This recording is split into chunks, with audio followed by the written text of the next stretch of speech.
Bienvenue dans ce décryptage où l'on va explorer un concept linguistique assez fascinant et qui, on va le voir, a des implications vraiment puissantes pour le développement professionnel. Allez, on commence fort avec une question qui peut paraître un peu étrange. Quand on dit « je », est-ce que c'est vraiment nous et uniquement nous qui parlons? C'est une question simple, mais la réponse est au cœur de tout ce qu'on va aborder. On va donc commencer par le début, découvrir que nos paroles sont en fait peuplées de multiples voix, souvent cachées. C'est ce qu'on appelle en linguistique la polyphonie. Bon, la polyphonie, qu'est-ce que c'est exactement? En fait, c'est l'idée qu'une seule phrase qu'on prononce peut mettre en scène plusieurs points de vue en même temps. C'est un peu comme si nos mots n'étaient pas une simple mélodie, mais un accord musical complexe, avec plusieurs notes jouées simultanément.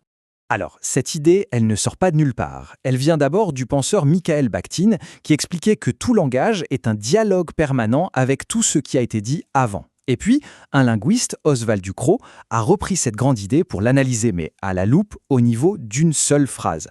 En gros, Bakhtin s'intéresse à la grande conversation de l'histoire, et Ducrot, lui, regarde comment cette conversation résonne dans nos propres répliques. Et en fait, on utilise la polyphonie tous les jours, sans même y réfléchir. Quand on lance un « il paraît que », on ne prend pas la responsabilité de l'info, on la met sur le compte de la rumeur. Pareil pour « on dit que », là c'est la voix de la sagesse populaire qu'on fait parler. On devient une sorte de porte-parole pour des voix qui ne sont pas forcément les nôtres. Bon, maintenant, on passe au concret. Parce que c'est là que ce concept devient un outil super intéressant. On va voir comment il nous aide à comprendre les tensions qu'on peut ressentir dans notre vie professionnelle. Parce qu'au travail, un professionnel n'est jamais un bloc monolithique.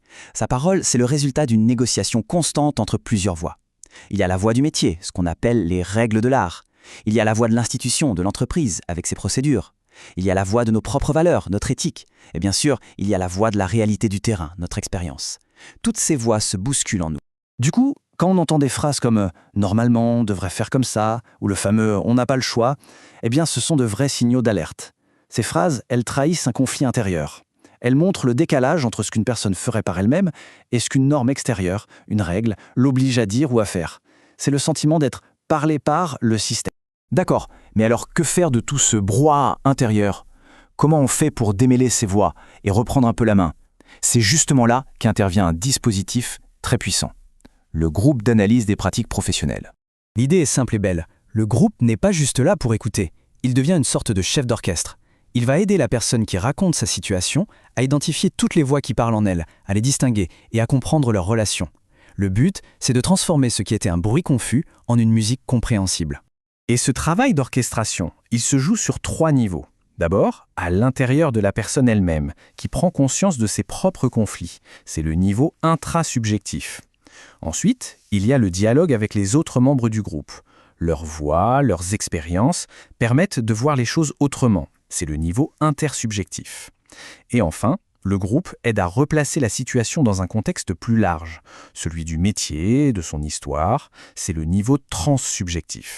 En pratique, une séance suit souvent un cheminement assez clair. Au début, le professionnel raconte son problème en utilisant une voix très impersonnelle, celle de la norme. Il faut, on doit. Puis, le groupe réagit. Chacun y va de sa propre voix, de son expérience. C'est ça qui fait ressortir les contradictions. Et à la fin du processus, la personne peut enfin se réapproprier son récit. Elle ne subit plus les voix, elle choisit la sienne. Mais au fond, à quoi ça sert tout ça? Quel est le but ultime de ce travail? C'est simple, il s'agit de retrouver son pouvoir d'agir.